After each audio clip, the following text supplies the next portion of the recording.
Hey there, everyone. It's James Lindsay, and you are listening to the new Discourses podcast. It's time to talk about the stakeholder model in ESG. I really should probably reflect this off of Klaus Schwab very specifically, since he's credited with developing the so-called stakeholder model. In fact, Stakeholder Capitalism is his claim to fame. Allegedly, he actually cooked this idea up in the 70s. There are reasons to believe that he didn't cook it up at all, but that he borrowed it from his mentors at Harvard, the infamous Harvard, particularly Henry Kissinger. The stakeholder model is a model ultimately of oligarchical control, which is a big fancy word to say that there are going to be certain elites who have the secret knowledge of how society is supposed to work and how everything in society is supposed to work, and they're going to run everything, and they're doing it in the name of these things called stakeholders. So you would think that you were a stakeholder because they define stakeholders as everybody who has a stake in the thing. So if a company produces a product, whether you want to buy that if you want to buy that product, you have a stake in them producing the product well. But if they, say use water or electricity, since you also depend on water and electricity and resources are in some sense finite, you're a stakeholder in how they run their corporation that way too. If they produce pollution, you're a stakeholder in their environmental damage. So everybody's a stakeholder, but that means that really nobody's a stakeholder. And what they actually are doing is selecting a handful of experts that are going to actually be the representatives of how the stakeholder thinks. And this model, like I said, is largely attributed to Klaus Schwab. It probably came out of the Harvard consortium, which included Kissinger at the time. And it is a shift of power from people to the representatives in the stakeholder council, which is as good a time as any to remind you that the word, which I'll mispronounce because I'll try to be fancy about it, that means governing council in Russian is Soviet. So you can do what you want with that. Ultimately, what they are going to run through this stakeholder model is a economic system known as distributism. Now, I talked about that in the degrowth communism podcast that I did, talking about the distributist model. In fact, I called it degrowth distributism instead of degrowth communism, because I realized reading Kohei Saito's book on degrowth communism that what he's actually describing is a distributist model, that the society itself is generating lots of goods and services and products and so on, and then there's nature and there's society, and those things produce a commonwealth.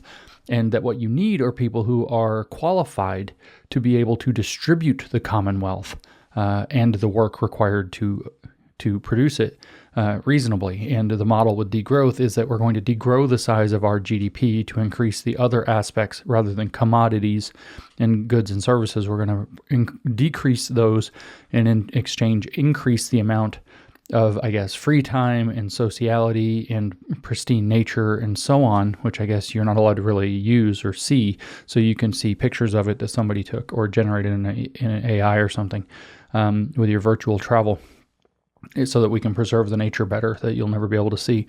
But that'll be an increased amount of commonwealth that then they will distribute. So they'll decide how often you can take a vacation because they're distributing your access to go see things like that. They'll decide how much beef you can eat because they're distributing access to what they would consider to be high emissions food sources.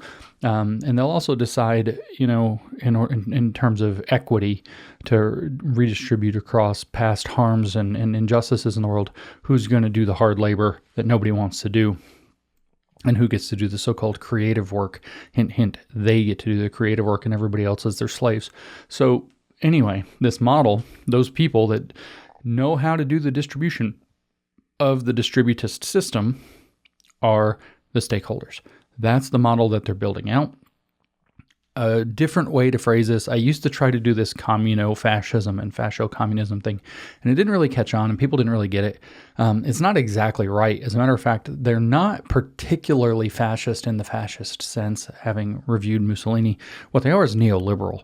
So what we're really dealing with is a neoliberal communism and communist neoliberalism. as two sides of the coin. China is neoliberal communism. They are a communist system that's running a neoliberal market to interface with the Western counterpart, which will be a communist neoliberalism, which is a neoliberal, that is to say, big corporations in partnership with the state and sucking off of the government tit as much as they can, and basically almost monopoly inclusive behavior operating at the level of those big monopolistic companies that is doing a communistic redistribution of wealth. And in fact, if they take the degrowth plan that ESG is part of, that's actually intentionally shrinking our economy, following the path that Herbert Marcuse laid out in One Dimensional Man, where he said that socialism's got the right ideology, but its problem ultimately is that it can't produce. That's in the second chapter. But capitalism can produce, but it has the wrong ideology. And what the real problem, though, is you say, well, maybe their ideology is right. They're producing, something's working. I mean, that's basically what he admits.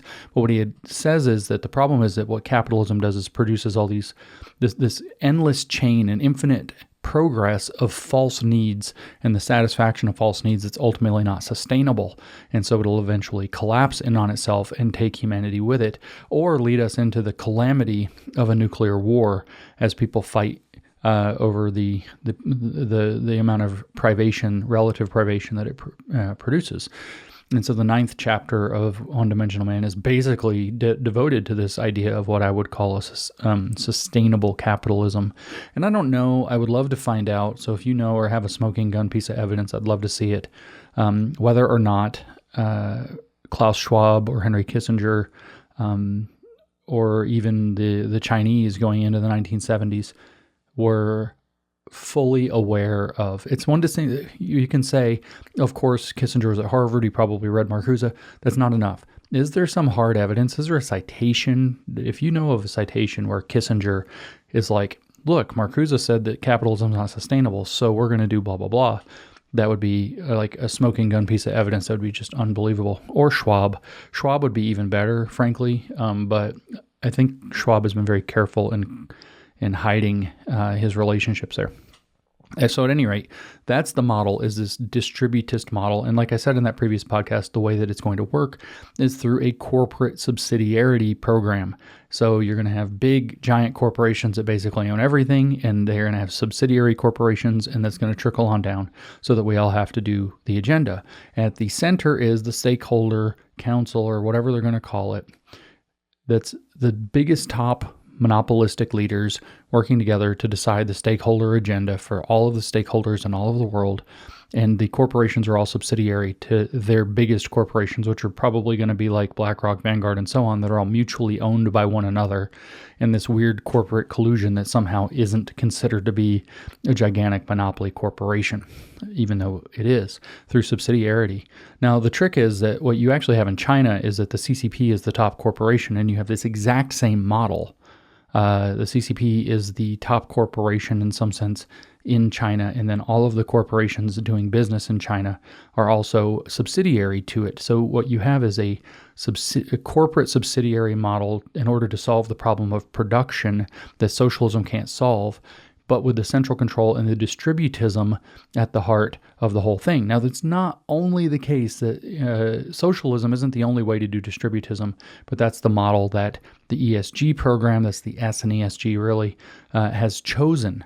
And so we do have this distributist model, and ESG is at the heart of it. So what I'm reading to you, or what this episode of the podcast is I want to go through this document called The Stakeholder Model in ESG, that was published at the Harvard Law School Forum on Corporate Governance in, I think in 2020. I'm trying to find the date. Yeah, September 14th, 2020.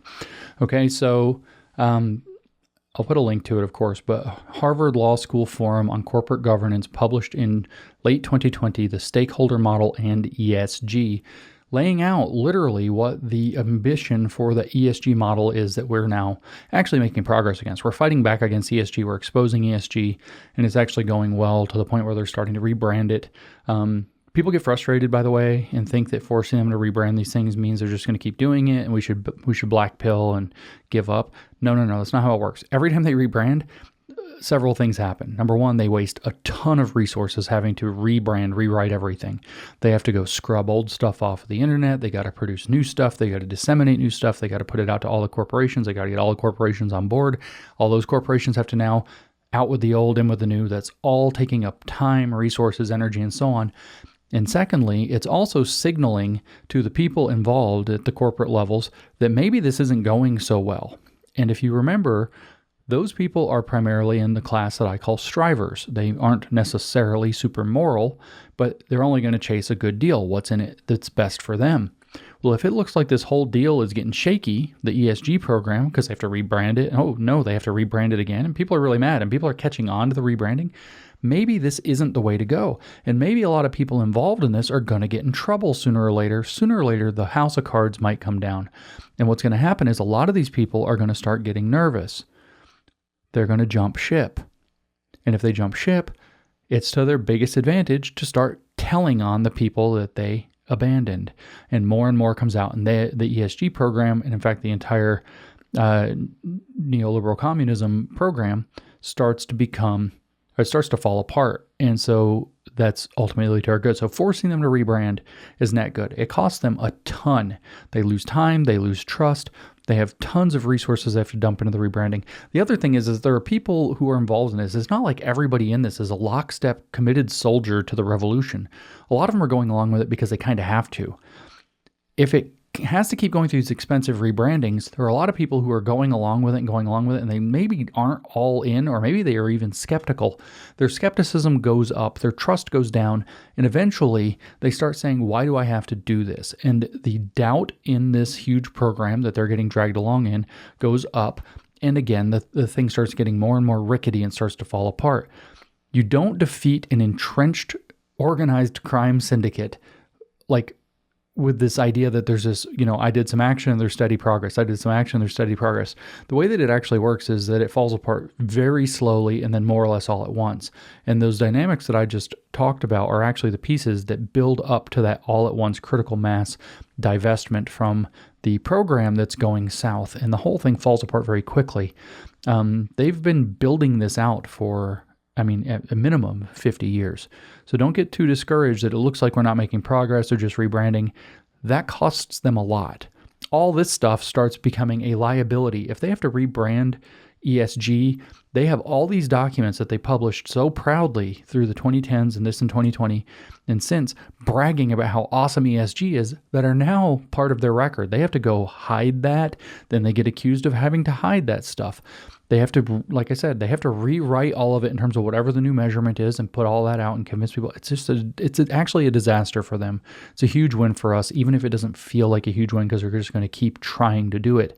Huge expenditure. It is not smooth sailing for them, and it's going to cause people to get skeptical and others to get scared and jump out, and then it's downward spiral from there. Okay, so this is the, again, Harvard Law School Forum on Corporate Governance, September 2020, the stakeholder model in ESG.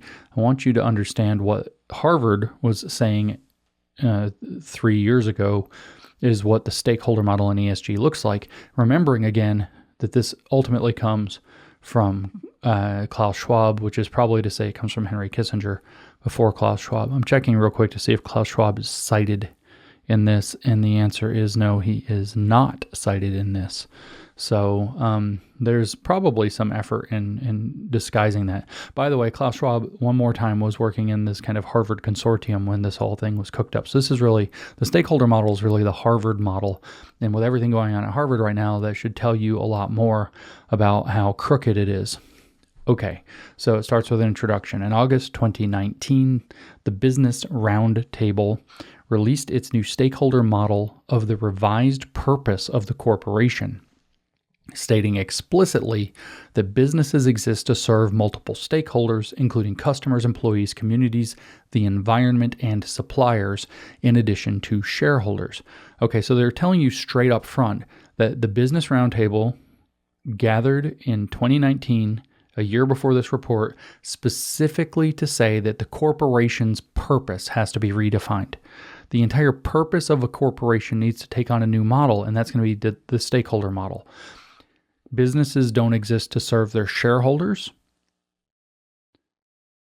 They exist to serve all of their stakeholders, which includes customers, employees, communities, the environment, and suppliers. So all of those entities, the environment being literally everybody, by the way, has a claim on the corporation. They hold a stake in how the corporate environment behaves. It's no longer the shareholders who have their money in the system invested in the corporation. They have their skin in the game who are making the decisions.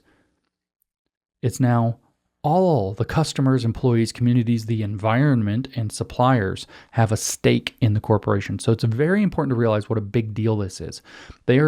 Harvard is trying to announce by fiat here that thanks to the Business Roundtable meeting, the purpose of the corporation itself has to be redefined in terms of this new model. They then say this new model was publicly supported by 181 CEOs of major corporations. So this is the standard trick that they always play where they're trying to say, look how many people already agree with us. Those people could be colluding. Those people could have made backroom deals. They could be part of the World Economic Forum or, some other very elite secret club. That doesn't tell. It's like when 4 out of 5 dentists agree that toothpaste is good. So this new model was publicly supported by 181 CEOs of major corporations. It could have a substantial impact on corporate incentive designs, metrics, and other governance areas as corporations continue or begin to operationalize the stakeholder model into their long-term strategies, as incentive plans are core to reinforcing and communicating the business strategy. Now, hold on, because this incentive stuff's important because this is where you start to see that the incentive structure, if you want to get a good ESG score in the G or governance component, what you have to do is give yourself big bonuses for implementing ESG. As an executive, couldn't possibly be more corrupt than that, but literally that's part of it. So that's an incentive structure on CEOs to implement ESG. They personally get paid to do it. There are other incentive structures, both carrots and sticks, but that's a very interesting one. And these incentive plans are, they say, core to reinforcing and communicating business strategy. But I want to tune you into an important quote by Charlie Munger, who was Warren Buffett's business partner at Berkshire Hathaway until he recently died. I'm not endorsing Charlie Munger. In fact, I know very little about Charlie Munger. I know this quote, however, and I want you to keep this quote in mind a lot, which is, if you show me the incentive, I'll show you the outcome. And I might have that paraphrased a little bit. Show me the incentive and I'll show you the outcome is the general idea. And so here, what they're saying is the way that this is going to work is by designing specifically through corporate governance and related designs and metrics and so on, that they are specifically operationalizing the stakeholder model through changing corporate incentive structures. What it says here to finish the first paragraph is, while there are many opinions on the Business Roundtable statement, the stakeholder model is evolving in both importance and sophistication. That doesn't really say anything of any value. Further, and now everybody go get your shot because you're going to have to drink. The COVID-19 pandemic, the associated economic impacts, and increased focus on social justice illustrate the increasing expectations on and willingness of corporate leaders to address social issues that may extend beyond a traditionally narrower view of the business purpose of the corporation. Given these circumstances, some companies are taking a fresh look at their impact on numerous stakeholder groups and their reinforcing impact on company success. Now, what is that? What are they talking about? What are these numerous stakeholder groups? Well, they just said they're issues to do with economic impacts and increased focus on social justice, the COVID-19 pandemic, and of course, the environmental stuff lurking somewhere in the background. That's what they're actually talking about, as it turns out. So what they're saying very clearly, remember, they're revamping the entire purpose of the corporation around this, is that they want to take a fresh look at their impact on numerous stakeholder groups and their reinforcing impact on company success. In other words, will these impact groups, environmental lobbyists, young people in general, BLM activists, and so on, what kind of PR are they going to generate against your corporation if you're not doing the right thing? Just Stop Oil is a great example. And what do they say? For example, will increased focus on employee wellness initiatives enhance the resilience of corporations? Will sustainable supply chains and real estate differentiate a company in both the consumer and talent markets, or are these practices rapidly becoming baseline expectations of employees, investors, customers, and the broader community? Nowhere in there do they say, or is maybe this a bad idea? They say, are these practices rapidly becoming baseline expectations of who? Your employees. In other words, they won't work for you if you don't do what they want.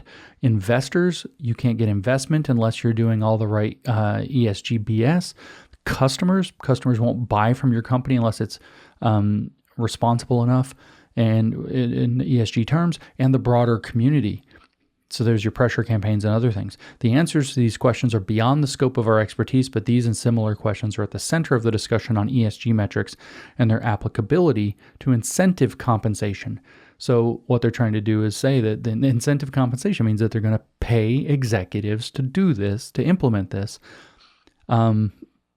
which is how basically they got a lot of it to get implemented. There, like I said, there are other carrots and sticks, including access to capital, listing in the various index funds and so on, directly getting pressured from majority ownership through these passive investment firms and so on. There are other aspects, but corporate incentive compensation, executive, I should say, compensation as incentives, tells you why they're implementing this in so many cases.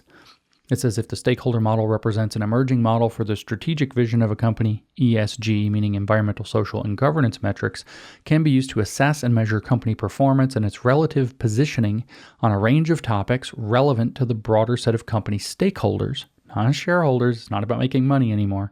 In the same way that financial metrics assess company performance for shareholders. See, it's something completely different now.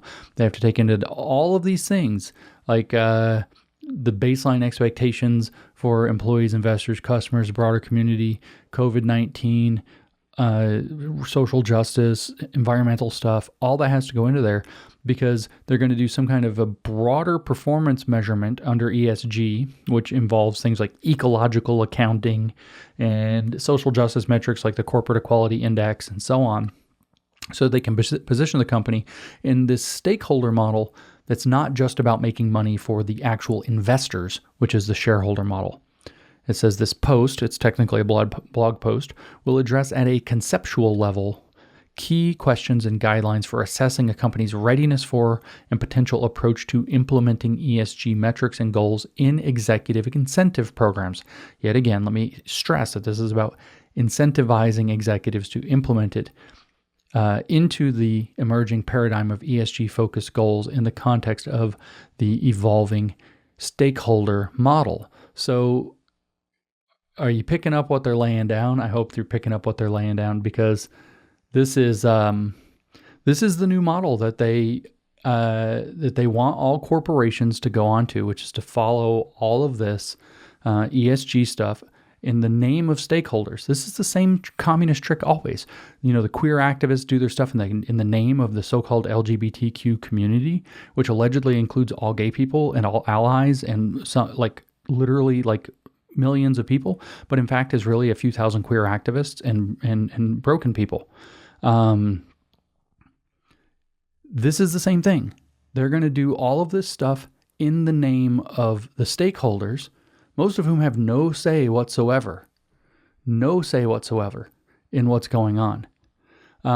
So I am going to cross-reference this right off. I know that this is supposed to be the Harvard document, but I'm going to cross-reference this off of good old Klaus Schwab here because it's very important to realize that what they're doing here at Harvard is identical to what Klaus Schwab has in his book, The Great Narrative for a Better Future. And what is the great narrative for a better future? Well, we have all these crises, these emergency crises that are a major, major problem. And they're really a disaster in the making. And, climate change, pandemics, cyber attacks, the velocity of change, blah, blah, blah, all this. And it's really imperative that we can see an optimistic future by having greater global cooperation, greater global, handing over the power. Cooperation and collaboration are the words that they use, but what they mean is centralization is the word I was looking for. Centralization of power in the hands of the stakeholder council, in the hands of the top experts of, the world, as it were. I'm trying to find the spot, by the way, also. I'm filibustering a minute while I try to find the spot of where Klaus describes this in the great narrative. Okay, so I'll read actually a few paragraphs from him. It thus took almost 50 years. This is Klaus Schwab in The Great Narrative for a Better Future. It thus took almost 50 years to vindicate the idea of stakeholder capitalism. So don't get the idea that Harvard invented this in 2020. It's 50 years old when he was publishing this in 22, because Klaus proposed it to the world in 71. So that is to acknowledge that the purpose of an economy is to serve society, and to recognize that no business can succeed in the long term without serving its workers and communities.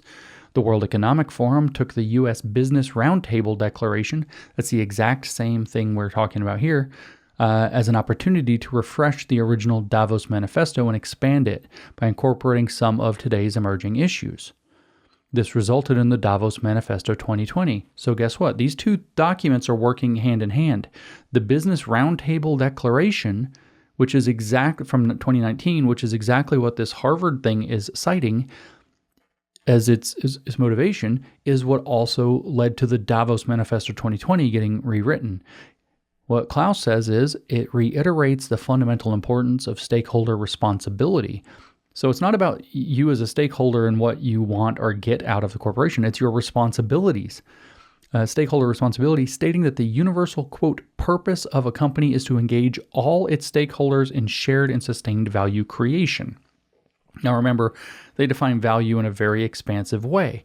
It's not material value, commodity value, money value, wealth. It's this abstruse notion of value or wealth that includes leisure time, relationship quality, beauty of nature, all these other kind of abstract things that come in under well-being economies and ecological accounting, which of course means they're going to make up numbers and tell you that, while you own nothing, that you're happy. They're just going to make up numbers to tell you that you're happy and gaslight you into believing it.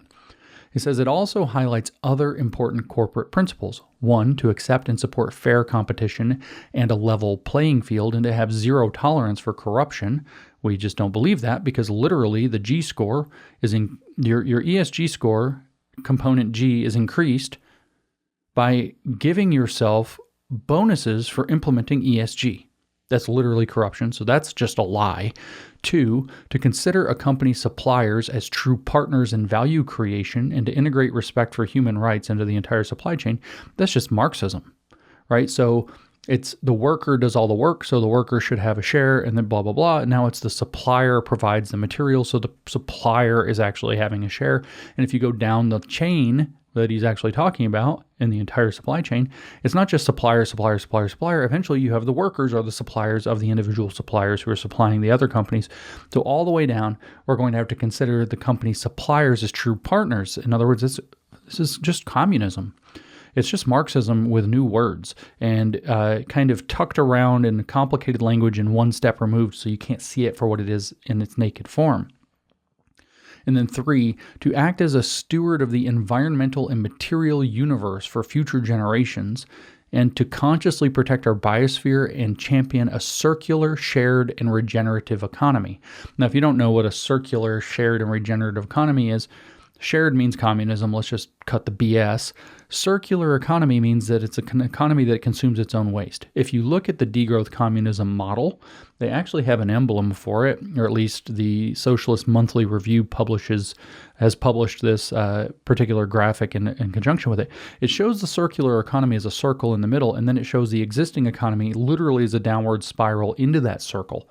So it's supposed to be a circular, steady-state economy that produces nothing new and consumes only what it produces, which is all recycled. This is why in the Absolute Zero document that we covered in another episode of the podcast, you see things like no new steel creation, all steel will be recycled, no new cement creation, blah, blah, blah. Everything has to be recycled in this circular economy.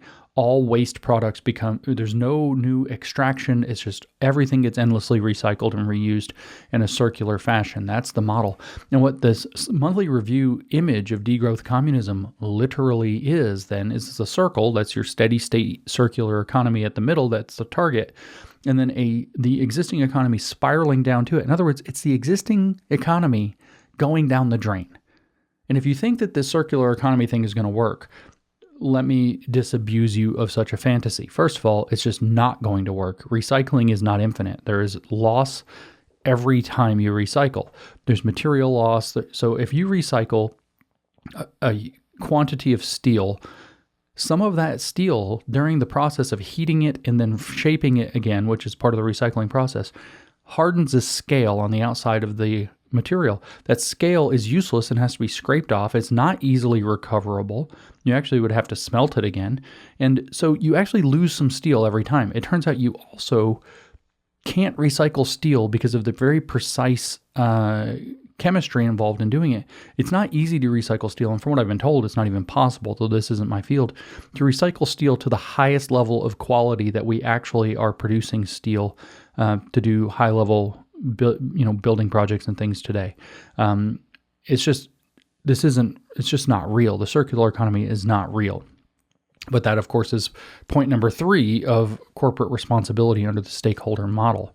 It says, in a nod to the ongoing fourth industrial revolution, in English that's fourth industrial revolution, which is what he believes is happening as we turn everything into the internet, including you, and the technological changes engulfing us, it adds new principles. So the circular economy wasn't a new principle, but this is a new principle. One, to ensure the safe, ethical, and efficient use of data. In other words, they're going to use data to control the world, meaning your data. Data are the new oil in the sense that they're going to mine data out of people to control people, because controlling people is going to be the most valuable commodity. And then they'll pay you a universal basic income based on how much data they can extract out of you, because your data is valuable, so they can know how to control you and other people like you. 2, to foster continued employability through ongoing upskilling and reskilling. That's just corporate gobbledygook. 3, to keep the digital ecosystem in which a company operates reliable and trustworthy. And that's going to require central control of the internet, is what that's going to mean. So all your shutting down misinformation, disinformation, and malinformation, and what we're going to see in the coming months or years of preventing cyber attacks is all going to be relevant to that. And then 4, to make customers fully aware of the functionality of its products and services, including adverse implications or negative externalities. In other words, to make people feel guilty about everything so they can complain and accept a stakeholder view of things. He says, nowadays, business leaders no longer consider the improvement of stakeholder value as an option. See, so he's saying as a business leaders, there's a whole movement already happening. Business leaders have already abandoned the shareholder model. They're now in the stakeholder model. They don't longer see this as an option. It's just what's happening. It sounds like Mark Cuban again. For all the reasons expanded in other parts of this book, they know that there is no alternative way forward. Yeah, bullshit. It's called the stakeholder model. We're already doing it. But the idea is to create a mystique of inevitability. That is the reason why, in the coming years, measuring ESG performance will be the gold standard of business adherence to stakeholder value. This was written in 22. How you doing today, Klaus? Because we've broken ESG, and it's going to break all the way soon. He says, many businesses do not have an interest in making the world better. Uh-oh. That's why they have to make it measuring ESG performance will be the gold standard of business adherence to stakeholder value, which is what the Harvard document we're reading is about. So why? Because many businesses do not have an interest in making the world better, and some will be tempted to engage in green or woke washing, which means pretending to be more environmental or woke. But they'll be forced, Klaus says, to commit to ESG, because measuring ESG performance will become the gold standard of business adherence to stakeholder value. They'll be forced to commit to ESG, and ultimately all the commitments will be put to the test by government action and societal pressure. Okay, so that's the business side of this, or part of it. I'm going to keep going with Klaus, and we're going to come back to the Harvard document. But when they say that they want to remake the fundamental purpose of the corporation, this evil tyranny is that Klaus Schwab's describing is what they're talking about. And remember, this link between that and this is not arbitrary. They're both based off of the same roundtable discussion or document, I guess. Klaus is contrary to shareholder capitalism that always saw government as the source of all evils. Stakeholder capitalism welcomes the idea of legislative action to define with precision the benchmarks for ESG reporting and performance. In other words, they want a collusion between government and big business. In other words, to create a corrupt oligarchical system of regulatory capture that benefits the monopolies that get to rise to the top because of their loyalty to the ESG system in the corporate Hunger Games. What are the corporate Hunger Games? That's what's happening right now, using ESG and DEI and so on to pressure the corporations to adopt actually destructive policies for themselves so that only the most loyal will be floated along, carried along, and they get to be the monopoly heads in the future stakeholder model. Isn't that interesting that his point here is that a fusion together of the state, of the public and the private sector into a single hyphenated public-private sector is the mechanism by which corporations, what was his word, will be forced to commit to ESG. And ultimately, all the commitments will be put to the test by government action and societal pressure. So those are the two levers. We're going to get to those. He says there is nothing wrong with governments creating the right incentives, there's our Munger again, in issuing the appropriate norms for responsible behavior, particularly when they represent the choice expressed by citizens in free elections. So this is citizens in free elections. Remember that if you disenfranchise all of the bourgeois elements, like Lenin said and Mao said and Stalin said, then you can have true democracy. Well, that's kind of the problem here. If you can get the citizens to all agree, then it's all backed by what the citizens want. And then the government can then add in all this power over people's private property, in other words, to control corporations. And the stakeholder model is meant to do that. He says there's nothing wrong with governments creating the right incentives and issuing appropriate norms for responsible behavior, which they, in partnership with the stakeholders, will decide for all the corporations. Remember, we were just reading in the introduction over here about Harvard that it is about recreating the purpose of the corporation. For example, where was it that he said, I want to read the same part here. Given these circumstances, some companies are taking a fresh look at their impact on numerous stakeholder groups and their reinforcing impact on company success. Imagine if you defined company success in terms of accepting the stakeholder model. Oh no, you would have this kind of circular situation where accepting the stakeholder model is good for business, and what's good for business is accepting the stakeholder model because the governments are going to get more and more behind it. But he says especially when they represent choice represented by citizens in free elections. All you have to do is brainwash the people. You think I'm kidding? We'll get to that. That's actually part of his plan. Klaus goes on, he says, this then gives them the authority to determine societal rules. That means how business is going to be done. That's a stakeholder model. It's a social credit program for corporations. In the same way that companies have an obligation to report their financial results quarterly or annually, depending on the countries and whether they are listed or not, in the not too distant future, they will have similar obligation to report on ESG metrics. As a matter of fact, that's happening now. They tried this natural asset company scam, and at the heart of it had ecological accounting. Well, now they didn't get natural asset companies. Now they are trying to push forward and force ecological accounting or ecological reporting to the SEC in the not too distant future. They will have a similar obligation to report on ESG metrics. This is all happening while ESG is collapsing, so they're trying to shift the focus off of ESG specifically and shift the focus onto, as an article that just came out said, how do corporations can talk about ESG without talking about ESG. In other words, they have to call it by other names, onto what they're calling ecological reporting mechanisms. He says several initiatives have been undertaken to determine the best way to achieve this. The Stakeholder Capitalism metrics of the World Economic Forum is a major one. Okay, that sounds like it's probably super not corrupt. Great.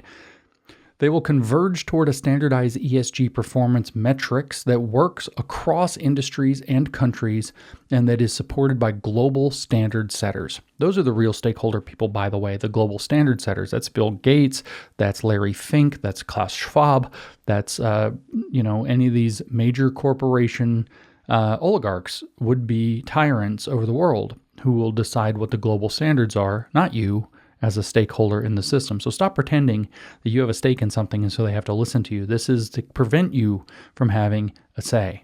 He says such initiatives tend to be led by business, but a globally accepted system of sustainability reporting will be a concerted effort of business, governments, regulators, and the official accounting community and voluntary standard setters. Those are the different people we have to break on this. Businesses have to be made to think that this is a scam that's going to cost them money and maybe send people to jail for participation in corporate collusion. Governments need to be stopped from doing this. It needs to be found to be illegal. We need to stop electing people who are pushing for it, kind of like what Klaus said. Regulators need to be investigated for how they're contributing to this gigantic regulatory capture scheme and maybe disempowered or thrown out. The official accounting community, that's his next thing he lists. Yeah, they're moving away from what they call generally accepted practices, general accepted accounting practices. They're moving away from those and into this ecological accounting where they literally make up numbers like how much a fish is worth to the Gulf of Mexico if you leave it in it instead of catching it and hauling it out and selling it on the fish market.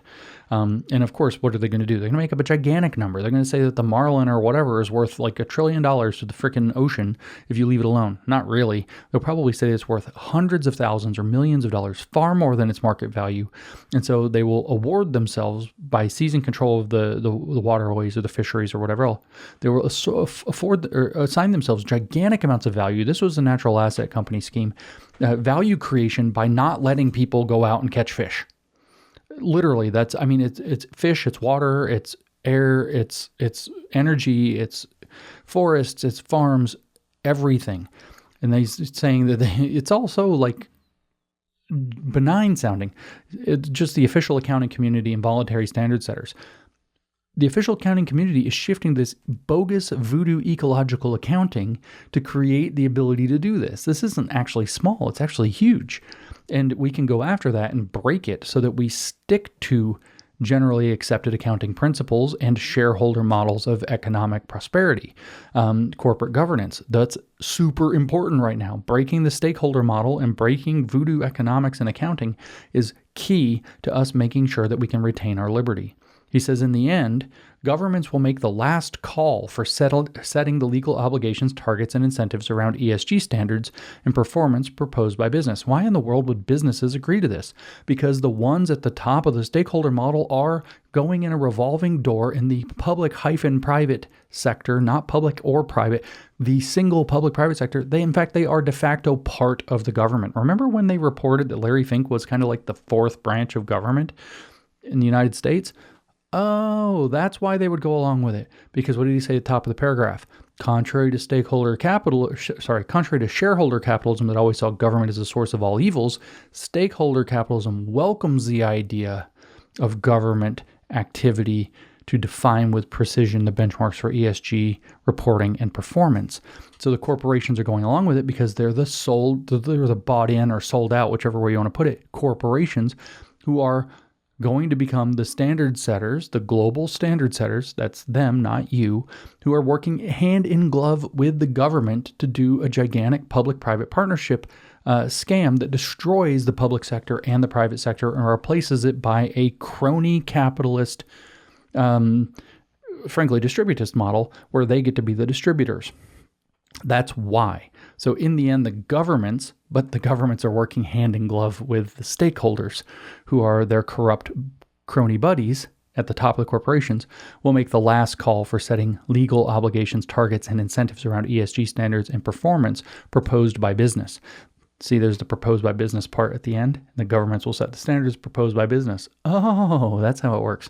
They will also ensure that stakeholder value is compatible with a rigorously defined concept of societal and planetary value. So there's your well-being economy and your ecological accounting that they're trying to switch everything to. That's degrowth communism. So the ESG program is going to be forced onto the corporate environment by the stakeholders working in collusion with governments, creating top-down power, top-down pressure to force them into a communist well-being and ecological accounting, societal and planetary value scheme. In parallel, however, Klaus tells us, and this is what's relevant to what we just read over here on the on the stakeholder model document from Harvard. Remember, because it said that, where did it say all the people are going to support this? The increasing expectations on and willingness of corporate leaders to address social issues may extend beyond a traditionally narrow view of the business purpose of the corporation. Fresh look, company success. It's all about how they're going to pay attention to what the stakeholders want all of a sudden, or what the people. What were the questions that they asked? Let me see real quick. Will sustainable supply chains and real estate differentiate a company in both the consumer and talent markets, or are these practices rapidly becoming baseline expectations of employees, investors, customers, and the broader community, right? So that was the money quote. Well, that's in the Harvard document. Over here in Klaus, in The Great Narrative, he says, in parallel, societal pressure and rising activism will accelerate the pace at which companies embrace stakeholder value and will force the reluctant ones to convert to the cause. Well, that's what's in the Harvard document. Oh my gosh. Just not with the word force. There is ample evidence, Klaus says, that consumers increasingly favor products and services from companies that are more ESG compliant. That's what we heard in the Harvard document. Accordingly, CEOs now consider that adopting sustainable practices is the new price of entry to compete. Sounds like Mark Cuban, but that's also what we saw in the document. We have to pay attention to what the employees want, what the customers want, what all these other stakeholders that are not the shareholders who actually have skin in the game. Klaus says this trend will amplify as millennials and Gen Z acquire greater prominence in the workforce. The young generations continually hammer home the truth that they have a majority stake in what the future yields, because environmental degradation, climate change, and rising inequalities will have a disproportionate impact in their lifetimes. The latter already represents a major impediment in terms of accessing decent housing. So that's why housing's so friggin' expensive, guys. It's a manufactured housing crisis, so they can freak out millennials and Gen Z, so they'll become radicals for this stupid program. Don't you get this? Do you not understand what's going on? But what they've done is they've brainwashed them into thinking that there's social justice issues, environmental degradation, climate change, rising inequalities everywhere. And so their whole future is a disaster. And if you don't go, and they're using social emotional learning in the schools to do it, and when you brainwash them into this, they'll demand it. But that's what's in the Harvard document. It's amazing that that's what's in the Harvard document. The part where it says something about employees,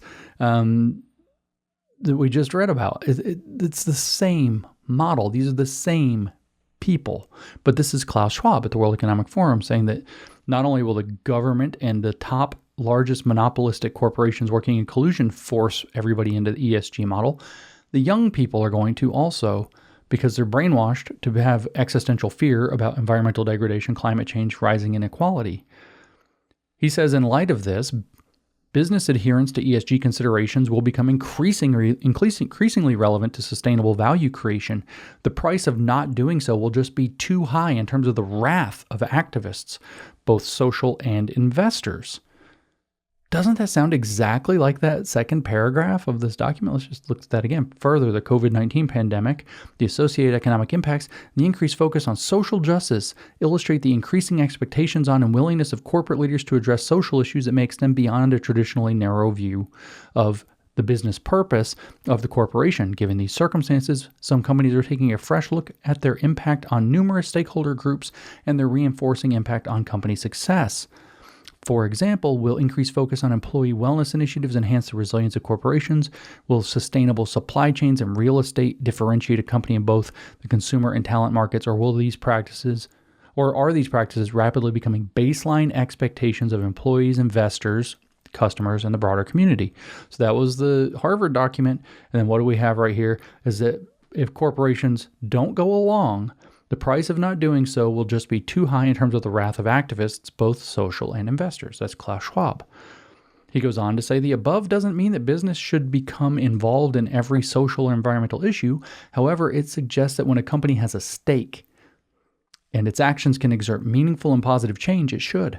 Remember that he's already said that they're going to be forced from top down and bottom up here. So it should.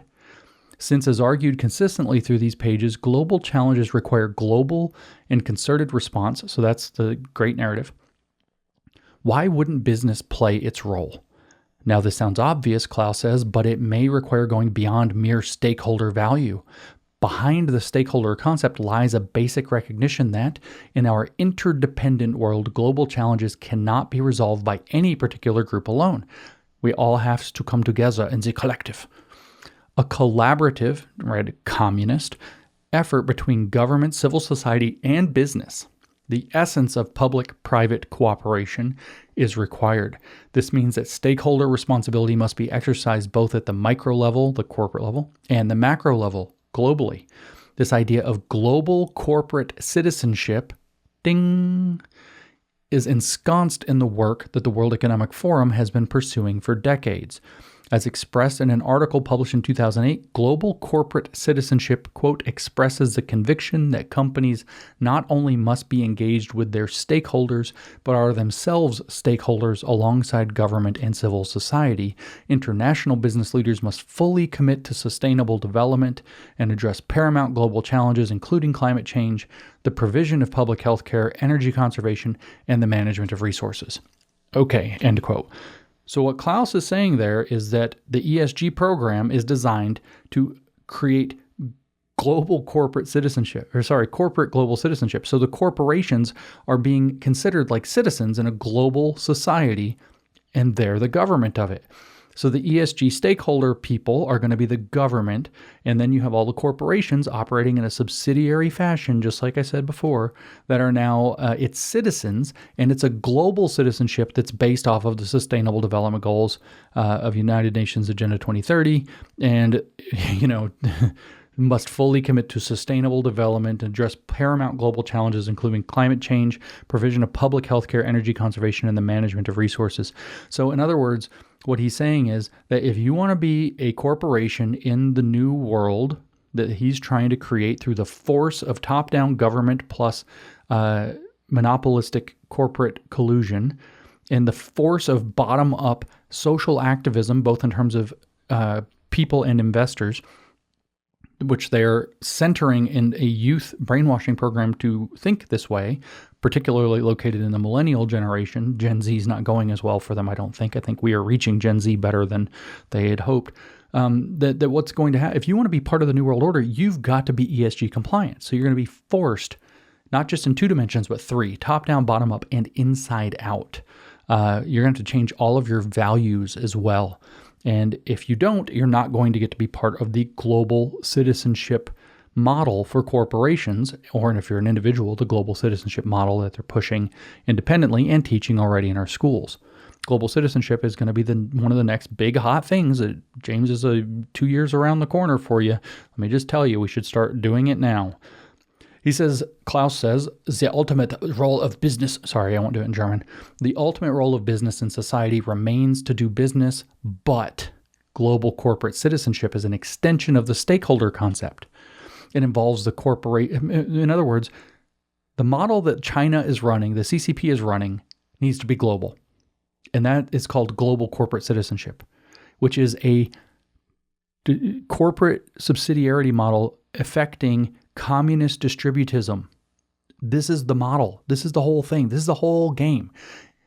ESG is designed to get the West on the same program.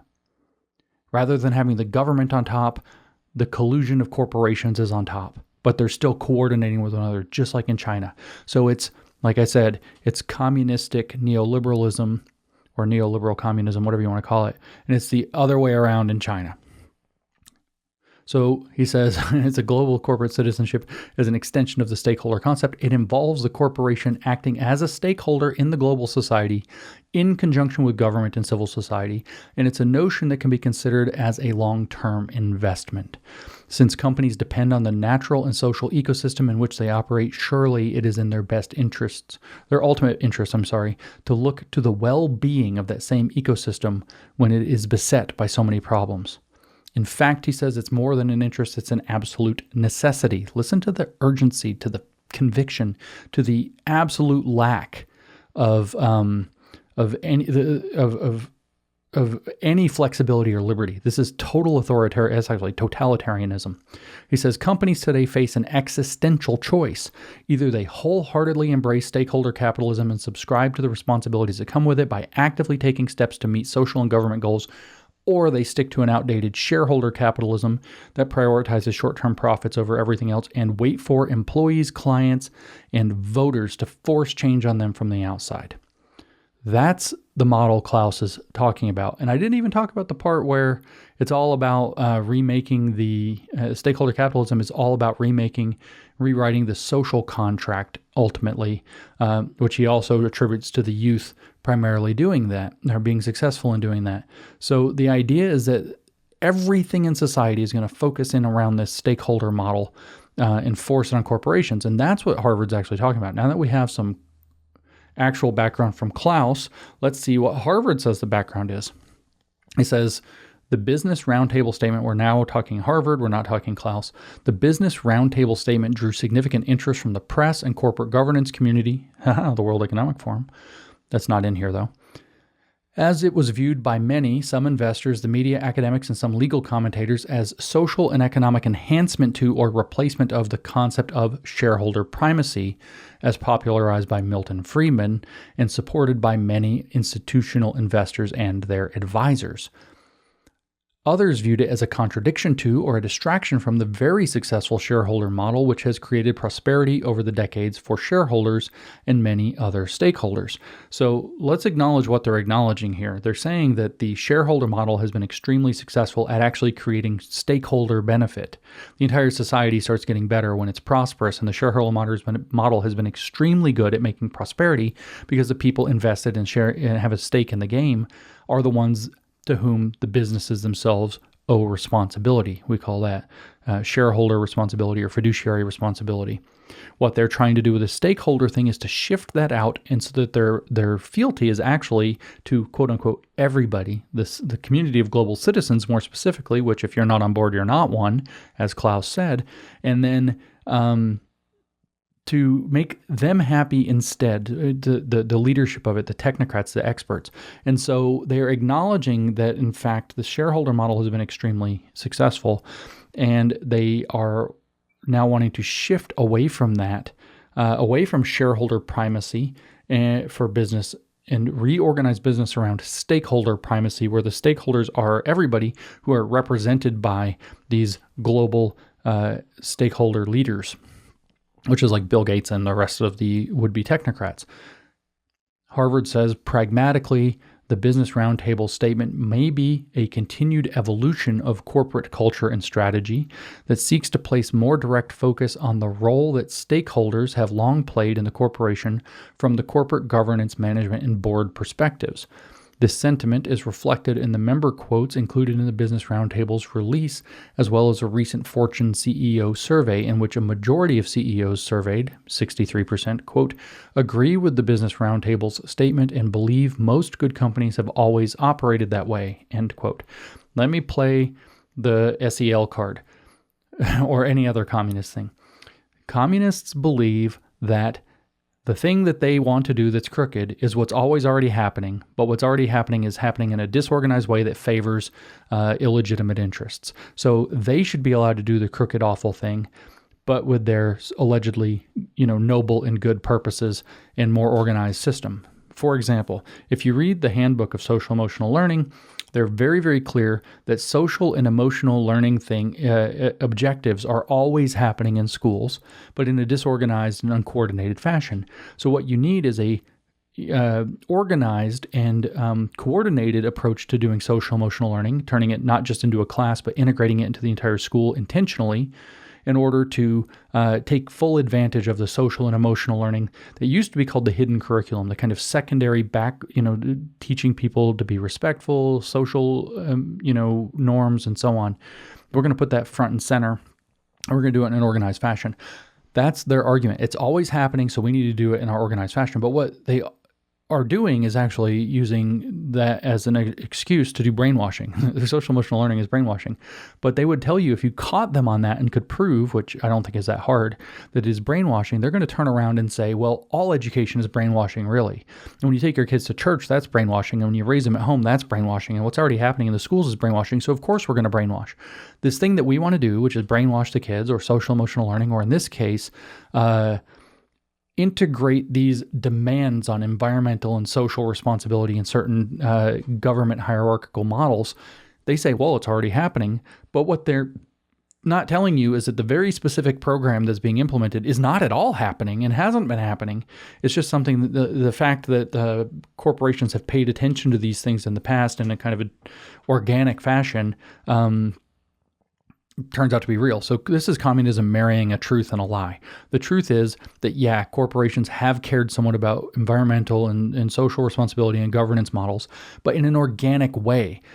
They have not done so in a coordinated way that's meant to force them into corporate Hunger Games so that they can become corporate global citizens according to Klaus Schwab's definition. So it's not that good companies have always operated this way. Again, I bring you back to culturally relevant teaching, which was created by Gloria Ladson-Billings, who was pushing for critical race theory, and literally Paulo Freire's, Freire, I said that wrong, his critical pedagogy model to be brought in to schools, but under a different name so that people wouldn't be quite so clear on what it is. And what she called it was culturally relevant teaching. But the title of the paper in which she argued for culturally relevant teaching in 1995 was, and I quote, "But that's just good teaching." You could imagine Harvard publishing an article, "But that's just good business," defending the ESG model, which is not good business.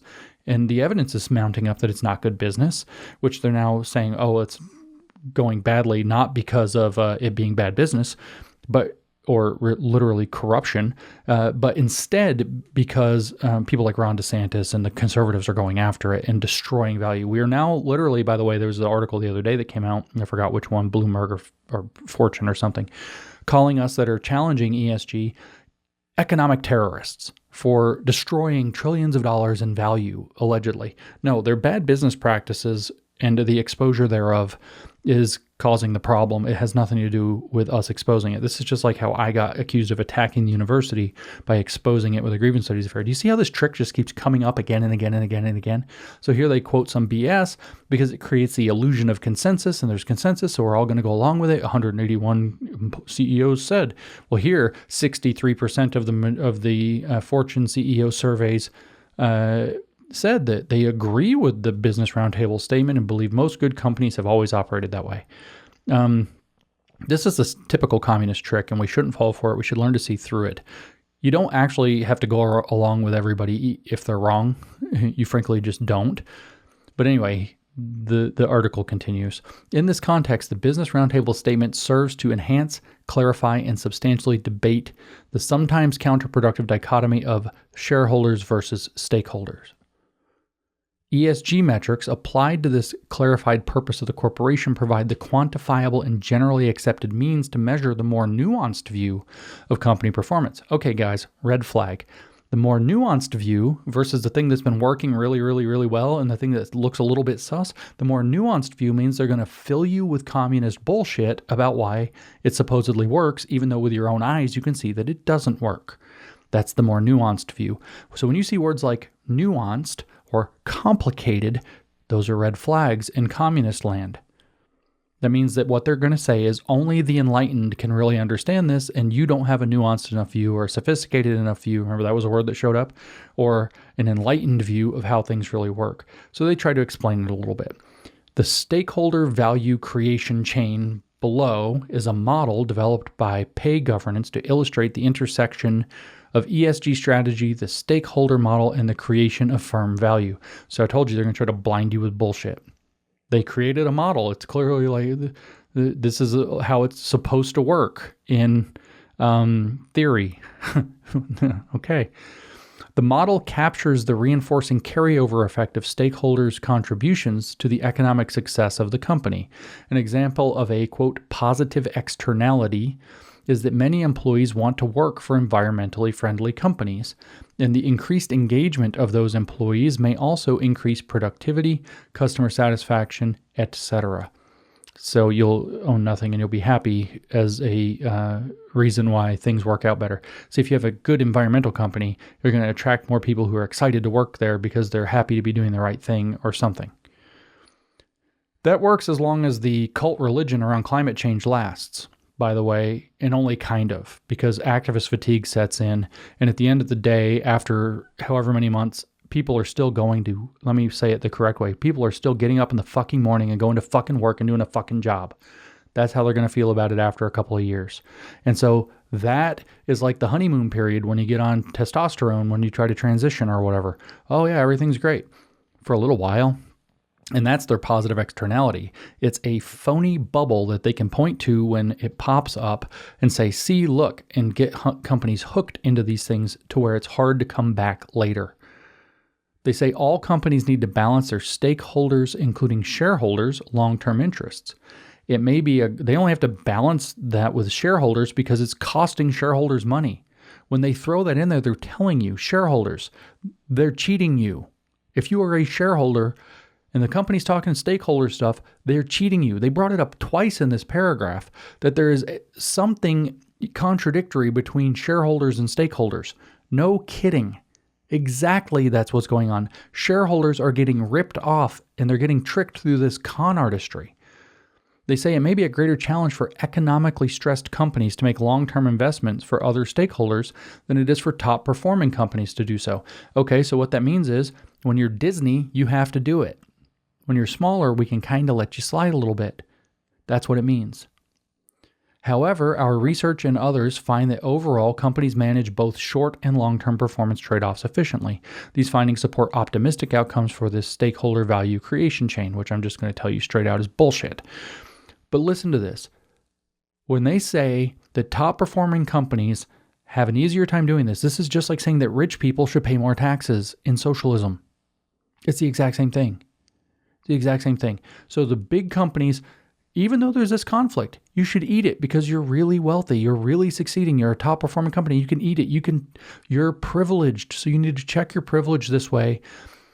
Whereas if you're a developing company or a developing country like China, we can just let you slide on this. I'd go through this model, but it's hard to describe a graph, but it's really kind of silly. They have at the top ESG strategy feeding into employees, communities, suppliers, and customers and shareholders in various ways. And then they just say that there's the positive externality impact of employees, communities, and suppliers dumping into customers somehow. They don't explain how that works at all. They call these intermediate outcomes. And this leads to optimized stakeholder value creation, which then by virtue of arrows that are labeled literally desired results, not observed results, leads to enhanced shareholder value. Shareholders, let me tell you something straight. Let me speak to you more straight than any of the people involved in this, any of the corporate smoke blowers that you've ever spent 1 minute of your time. I don't care how close you are. I don't care how many deals you've done. I don't care how much you drank together. I don't care how many hookers you bought together. Let me tell you more straight than any of these people will ever tell you. These people are fucking you right now. If you are a shareholder, you should be suing these people. They are your enemy. They are destroying you and giving you a stupid graph that looks like it was made on PowerPoint by a MBA student out of a third-tier university, somehow saying that there's these magical positive externality impacts leading into customers that somehow creates optimized stakeholder value creation as a desired result that will enhance shareholder value. This is their brilliant Harvard graph for how the stakeholder value creation chain works. This is so BS. So they're screwing you. Start thinking about that. Really start thinking about that. They say these developments and interest in this model of value creation generally have prompted an increase in questions about whether and how to include ESG metrics and incentive plans. That's the whole point of this document, is to put it in the incentive plans, which is something that Klaus Schwab talked about. Below, we provide some key questions and guidelines for assessing a company's readiness and potential for implementing ESG metrics in executive compensation incentive programs. So we've talked in the past about lots of reasons why ESG is getting implemented. Now it's the super corrupt one. And the simple expression of it, and that's what the rest of this document is about, is that the G score in ESG governance is partly determined by you giving yourself as a corporate executive bonuses for implementing ESG. If you are an honest executive or a shareholder, pause and ask yourself this simple question. Is that legit? Is that legit? How is that legit? Let's advance the question. How is that legitimate? Your ESG score goes up for implementing ESG and giving yourself a bonus to do so. Could the corruption be more plain? Remember that Klaus said it was about getting rid of corruption? My goodness. So let's see what Harvard has to say about this most corrupt of incentive structures for implementing ESG, which is, we'll raise your score if you give yourself executive bonuses for implementing our plan. Literally as corrupt as it could get. Is your company ready to set or disclose ESG incentive goals? That's a big section. ESG incentive metrics are like any other incentive metric. They should support and reinforce strategy rather than lead it. Companies considering ESG incentive metrics should align planning with the company's social responsibility and environmental strategies, reporting, and goals. Another essential factor in determining readiness is the measurability/quantification of the specific ESG issue. So I'm not sure that it ever said what makes you ready for this, but they're going to tell you in different tiers, 3 different tiers, in fact, how to know why it's supposed to benefit you. It says companies will generally fall along a spectrum of readiness to consider adopting and disclosing ESG incentive metrics and goals. Though just the word incentive appearing again and again and again should tell you that this is super corrupt.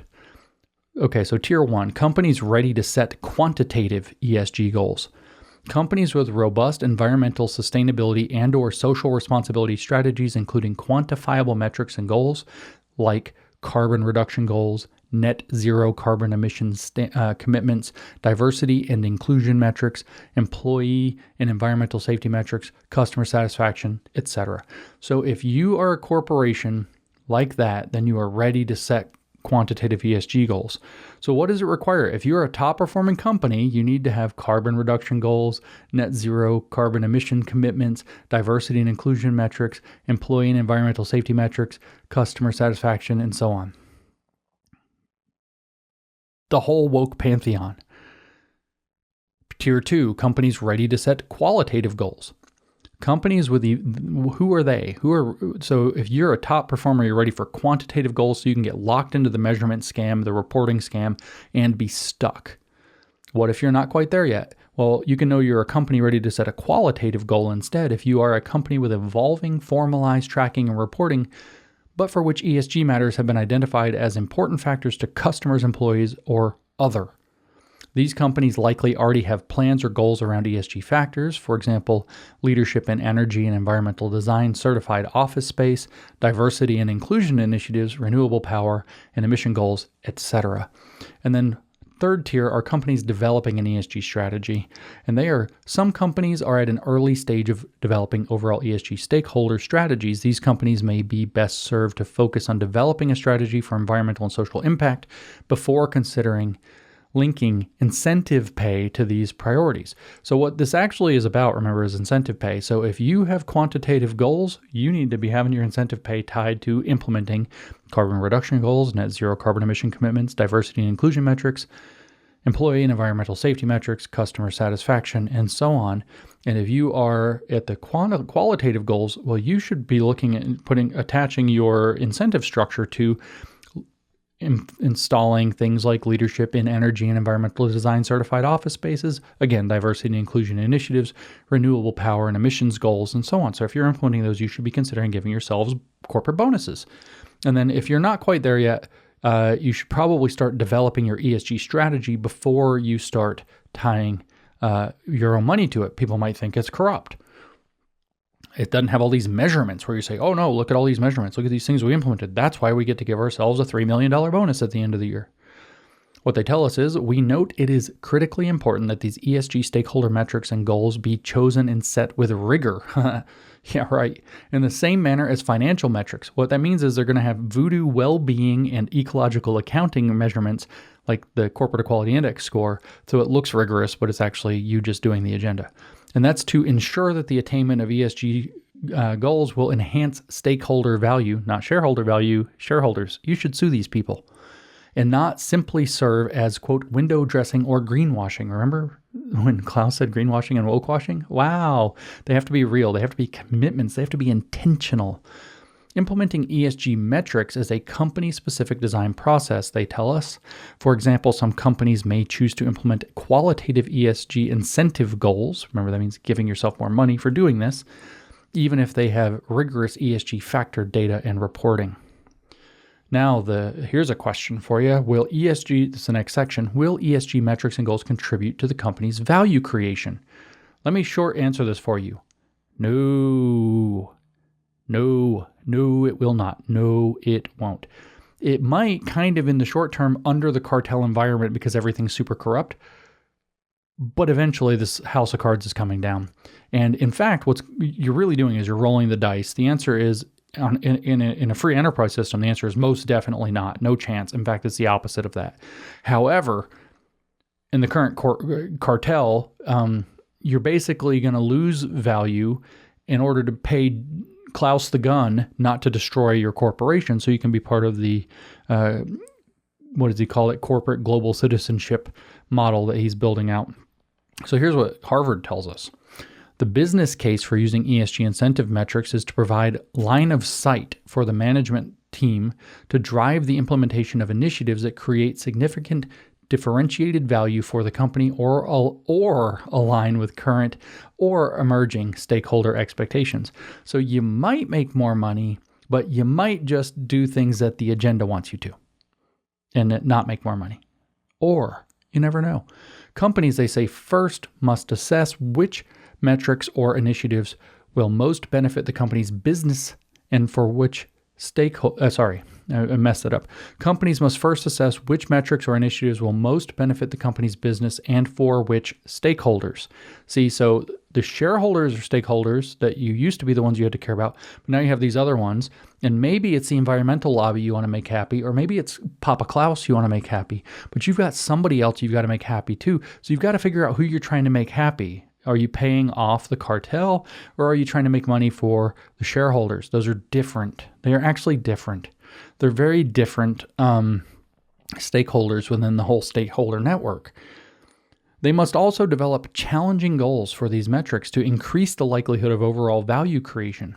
Overall value, like what? Do you mean money? Do you mean shareholder value? No. Overall value. What's overall value include? Well, it includes more environmental responsibility so you can feel good about yourself, which is allegedly going to cause these positive externalities. So it's the well-being economy and ecological accounting plus the standard accounting practices relevant to GDP or bottom line analysis. So shareholders, I'm telling you, you are getting the screw here. For example, they tell us, who are some of these overall value creation stakeholders? In terms of employees, they say, are employees in the competitive talent market driving the need for differentiated environment or social initiatives?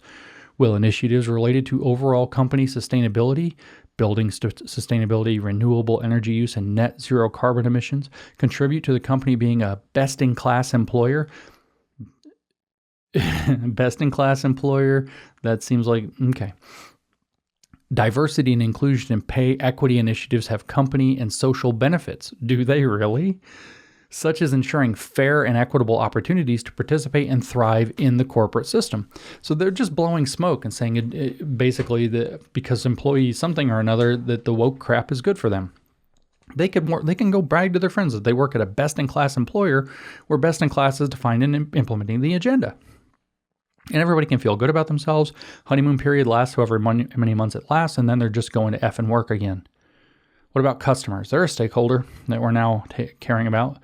I'm going to shortcut you here. Shareholders aren't even mentioned. They're not even listed. Shareholders are not even mentioned here. Customers. Are customer preferences driving the need to differentiate on sustainable supply chains, social justice initiatives, and or the product company environmental footprint? Notice how this is the same things that Klaus Schwab said, that your customers, your employees, your supply chain, all of them are going to pressure you to adopt the model. This is what they really mean, is they're building out a cartel environment where everybody's pressuring everybody. It's literally a corporate social credit system. And somehow that's value creation, guys, that when the customers are engaging in a sustainable supply chain or social justice initiative activity against your corporate practices, that's creating overall value creation in terms of the well-being economy, sustainability and inclusion, blah, blah, blah. Long-term sustainability. So let me explain long-term sustainability to you in, cold, simple language. We'll just cut right to the chase. We're going to talk turkey, as they say. What's long-term sustainability? That is a vessel way out into the future where the stakeholder calculation people can make shit up to tell you that that's what you're developing value in terms of something that might happen in 40 years according to their models. That's what that is. In other words, it's a stakeholder box. The future is a stakeholder in your corporation where they get to run models and blow smoke. Remember how the world was going to end like every 5 years for the last 50 years because of climate change or whatever the hell they tell us? Greta was wrong. AOC was wrong. Polar bears are still here. Glaciers are still in the mountains. Sea level hasn't risen an inch. Obama still got coastal property. Like, what do you... Their COVID-19 models were completely bogus. All their climate change models have to get revamped every year, even with the temperature adjustments they do so that they can pretend that they're more right than they actually are. Like, that's what long-term sustainability is talking about. They have projections out into the future, which the future becomes a stakeholder that they alone can predict with their magical predictions, like with the Club of Rome and their limits to growth predicted we run out of copper in the year 2000. So obviously we have to like get rid of people or something like that. That was the original limits to growth. It turns out that was long-term sustainability prediction was a little bit wrong, consequentially wrong. So that's what that's about. So what you're supposed to ask yourself about, so you can assign your corporate incentives for being a good positive externality producer, is are long-term macro environmental factors like carbon emissions, carbon intensity of product, etc., critical to the company's ability to operate in the long term? Let me just tell you, if you're in like virtually any sector, steel, aviation, energy, transportation, shipping, literally any industry, hotel, hospitality, tourism, you name it, cruise industry, you name it, doesn't really matter. The answer is yes, they are critical. Energy is critical. Producing steel and concrete is critical to the long-term operation of your program. If you have been lied to about this and are confused, let me disabuse you. Yes, long-term macro, quote, environmental factors like carbon emissions, that's a scare word, carbon intensity of product, those things don't matter. Those are the things where they make up BS out into the future to tell you that you have to change what you're doing now. And they're asking you in terms of value. This is stakeholder value creation. Is it critical to your company's ability to operate in the long term? Yes, it is. It actually is. It sure the hell is. And they want you to think it's not. And more than that, it's like the fish thing I told you before. What is the value of you using some energy, say, that was produced by burning natural gas and putting carbon emissions into the air? Are you producing concrete, which required you to crush limestone and to make it into quicklime by liberating CO2 from the what is it, calcium bicarbonate, so it becomes calcium carbonate or whatever the chemistry is. So that's a carbon intensive process. Is it critical to your concrete industry to be able to emit CO2? Yeah, you're damn right it is, it turns out. But what they want to tell you is that there's more value in not causing climate change. Trillions of dollars of value, $180 trillion in damages was the number they used to say that it was going to cause. So if we stop climate change, that's $180 trillion of made up value that they claim that you are actually participating in. So the value creation here is actually crushing your business, but it's creating abstract value in terms of future value that's not being cost. It's the same thing as a fish. How much does it cost to pull a fish out of the Gulf of Mexico? Well, you need your equipment, you need your boat, you need your time, you need your expertise, you might need this or that, other stuff. And that gives you a cost to go out and catch a fish. The fish is in the Gulf of Mexico. You find the fish, you pull the fish out, you come back, you sell the fish, you make some money to offset your costs and ideally make a little bit of profit. That's the idea of catching fish. But nobody stops to ask, how much is the fish worth to stay in the Gulf of Mexico? And that's what this is saying. Long-term sustainability of the Gulf of Mexico requires that fish to stay there. So it's actually worth like $300 million or probably more like $300,000 for the fish to stay in the Gulf. This is what it's saying here with carbon emissions. It is long-term more valuable. The value you're creating is feeling good about the future that's not going to be climate change disaster that they might have made up based on their models. You're not producing real value, but ecological accounting will allow you to create carbon offset credits and all these other phony baloney things that push the agenda that you can then sell and trade and buy and so on and so forth, so that you can make basically the equivalent of funny money off of all this, that eventually that all falls apart. And they call it long-term sustainability because they want to rub it in your face. So yet again, shareholders, look at what's in front of you. The next value creation, the fourth value creation thing you're supposed to include, remember, it has nothing to do with shareholders here, is brand image. Does a company want to be viewed by all constituencies, including those with no direct economic linkage, as positive social and economic contributor to society? In other words, do you want the Open Society Foundation to say that you're a bad guy and come in and do the equivalent of activists busting your kneecaps? Brand image. Most people, most of the time, really actually don't care all that much about this stuff. It turns out they just don't. They can gin up this whole thing. The millennials are kind of a weird exception because their heads aren't quite screwed on straight. But other than that, most people just don't care. And if they're hungry, the hungrier they get. If the lights go out because there's no energy, I can tell you right now, they're going to stop caring at all. The brand image that's good is the brand that's delivering something to them that actually makes their life work. Right now, they're cushy enough to where they can care about these kind of wishy-washy things. But they have huge activist sectors that go out and create bad press for you. This is how it works. They write corporate hit jobs on you. We all saw what happened to Uber, for example. Huge corporate hit job back in, 17 or thereabouts. We know they do this.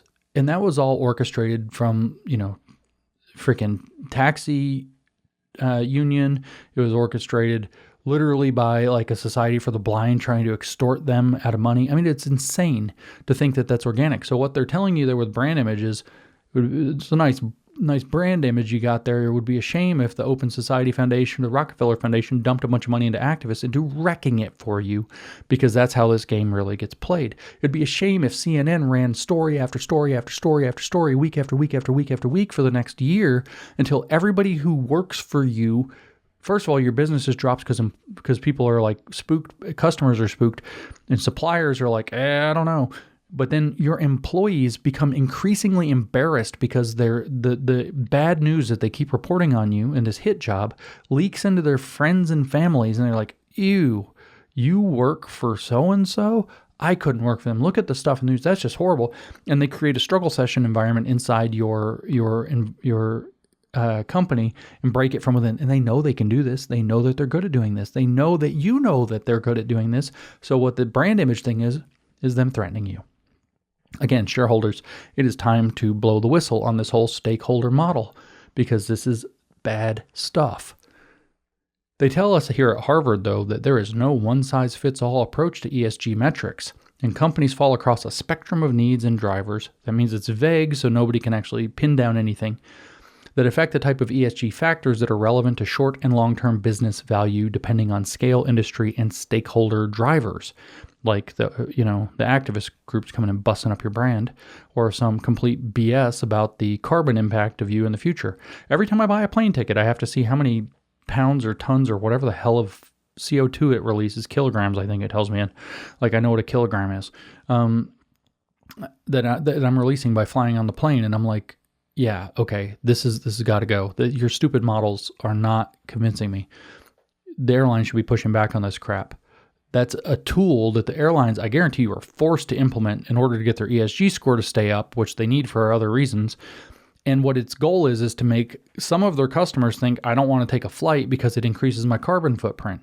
In other words, the airlines are experiencing stakeholder value creation by helping climate change by convincing some of their customers not to buy plane tickets. Think about that. Are you a shareholder? Guess what? There's a fiduciary responsibility lawsuit waiting for you somewhere, unless Harvard is successful and these entities are successful in changing the purpose of a corporation. And how are they going to achieve that? Through government action in partnership with the executives who are incentivized to implement this stuff by assigning themselves incentive packages, compensation packages, which is what this document is about. Could this be more corrupt? This is ESG, guys. This is how corrupt it is.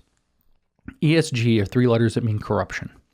Okay, so conceptual design parameters for structuring incentive goals. This is how you're supposed to structure your incentives. For those companies moving to implement stakeholder and ESG incentive goals for the first time, the design parameters range widely, which is not different than the design process for implementing any incentive metric. See, it's the same as what you already do all the time anyway, except this one just happens to be super corrupt.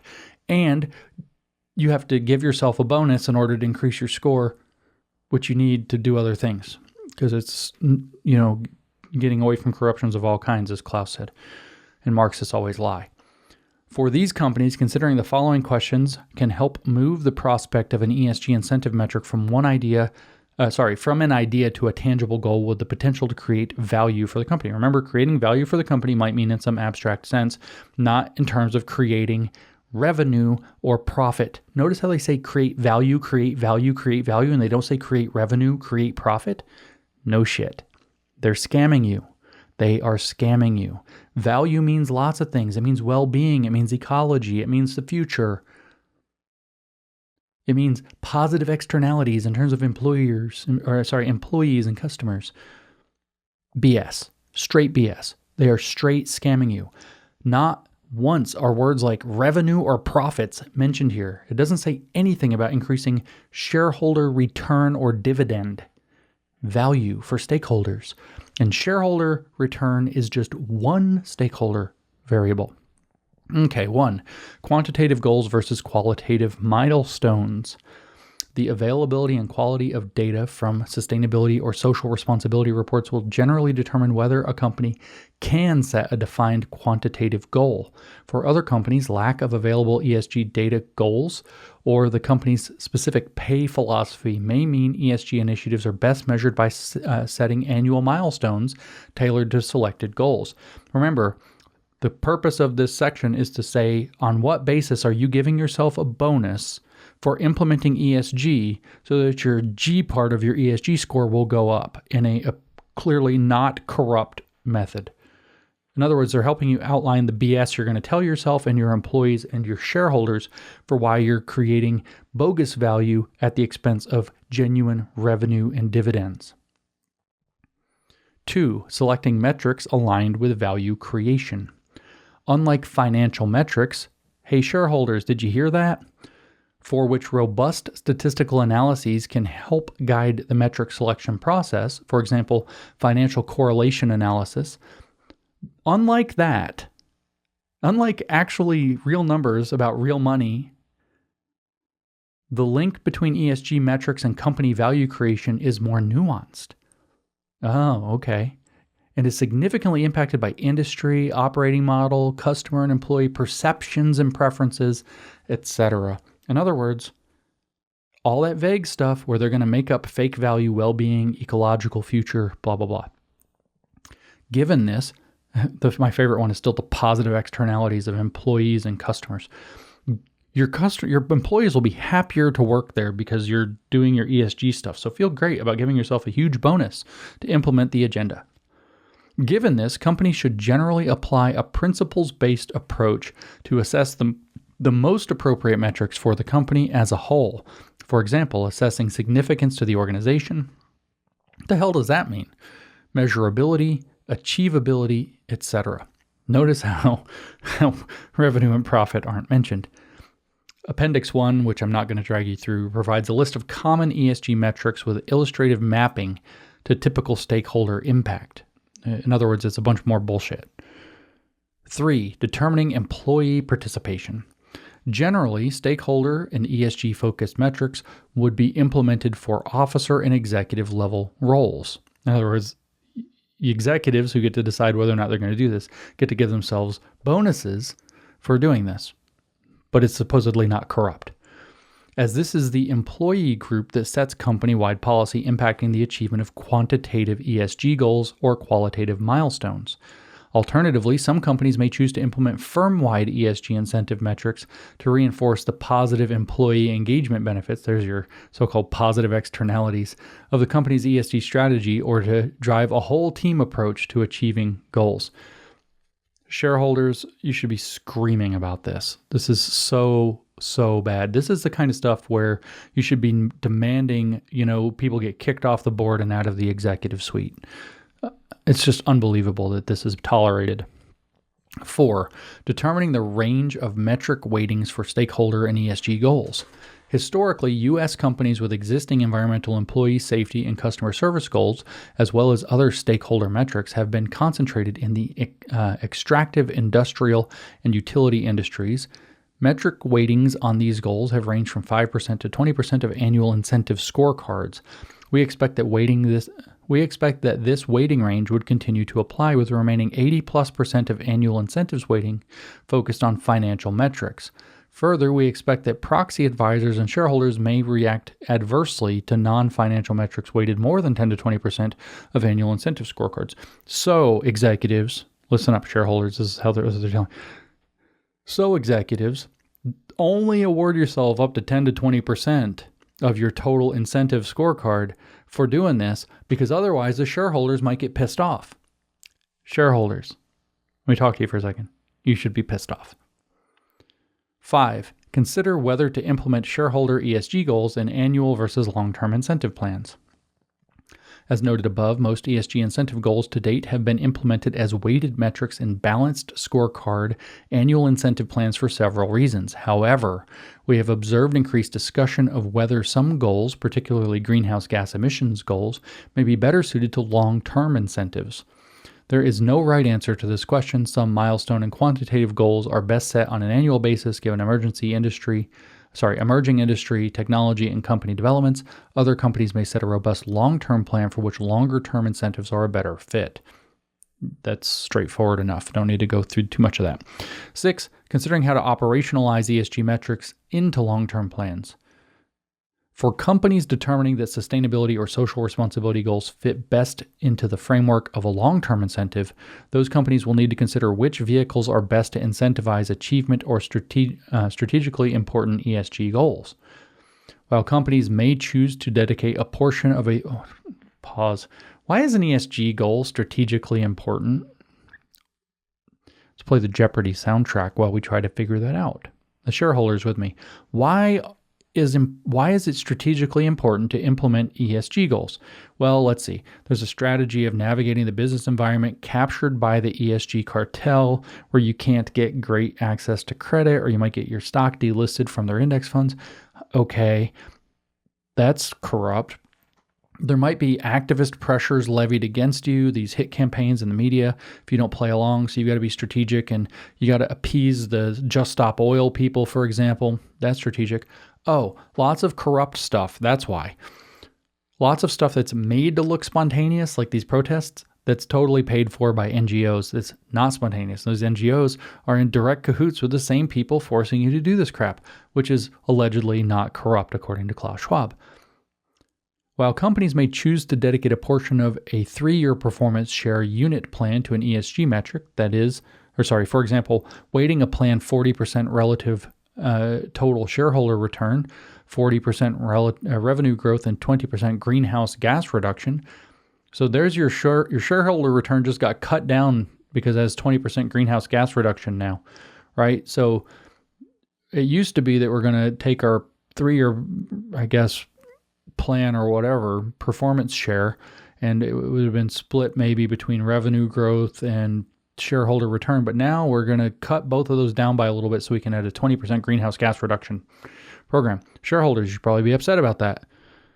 There may be concerns for shareholders and or participants in diluting the Oh, really? There might be concern. Hey, shareholders, you might have concerns. Or participants in diluting financial and shareholder value focuses on these incentives. So what are you going to have to do? You're going to have to, I haven't read it in a few weeks, so I'm not quite sure what it says next, but I'm going to guess you have to trick them into believing that the greater value, the greater good has some more value in it or something. As an alternative, companies could grant performance restricted stock units vesting at the end of a period of time, for example, 3 or 4 years, contingent upon achievement of a long-term rigorous ESG performance milestone. What do those look like? This approach would not dilute the percentage of relative, total shareholder return and financial-based long-term incentives, which will remain important to shareholders and proxy advisors. Ooh. Okay. So you don't have to trick them into believing in greater value creation.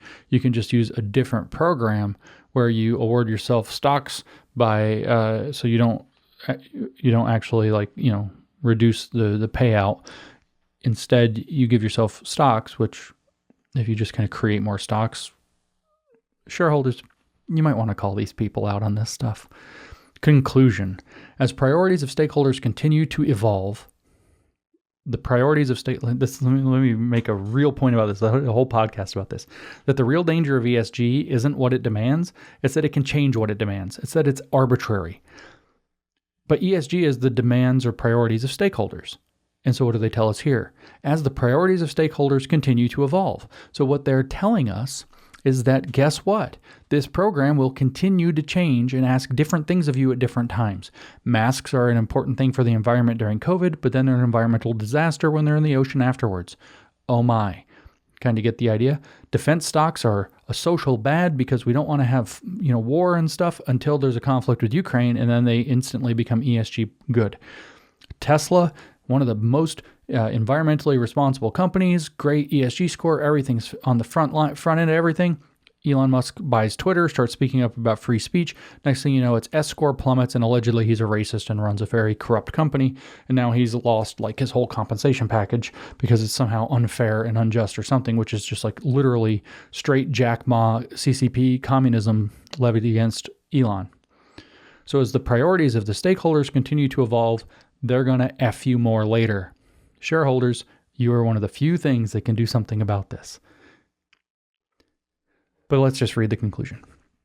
As priorities of stakeholders continue to evolve and addressing these becomes a strategic imperative, companies may look to include some stakeholder metrics in their compensation programs to emphasize these priorities. As companies and compensation committees discuss stakeholder and ESG-focused incentive metrics, each organization must consider its unique industry, environment, business model, and cultural context. We interpret the Business Roundtable's updated statement of business purpose as a more nuanced perspective on how to create value for all stakeholders, inclusive of shareholders. Notice it's going to increase value in some abstract way. Shareholders are actually going to lose value, they're going to lose dividends, but they're going to increase in abstract value. But there's all the stakeholders are actually going to increase in value, including shareholders, but the shareholders are going to do so by losing the kind of value that they're actually invested in. Got it?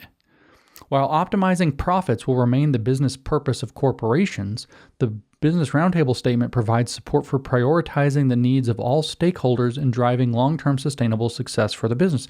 But that's the opposite of how it began when it said that it was to change the purpose of the corporation.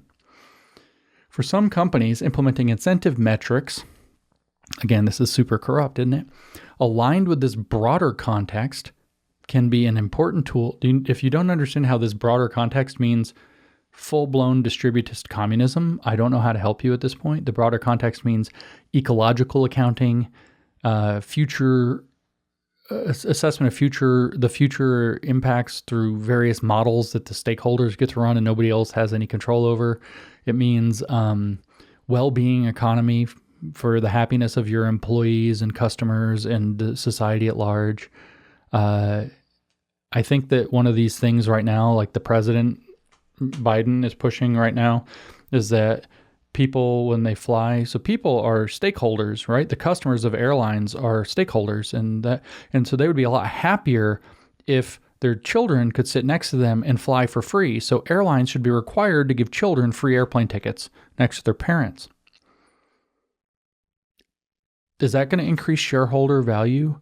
Is that in the best interest of United's business plan or American Airlines business plan or Delta's business? Is that really in the best interest of the business? Is that maximizing shareholder value? Or is that taking into account other stakeholders, in this case, parents with children, and prioritizing them because the government said you have to?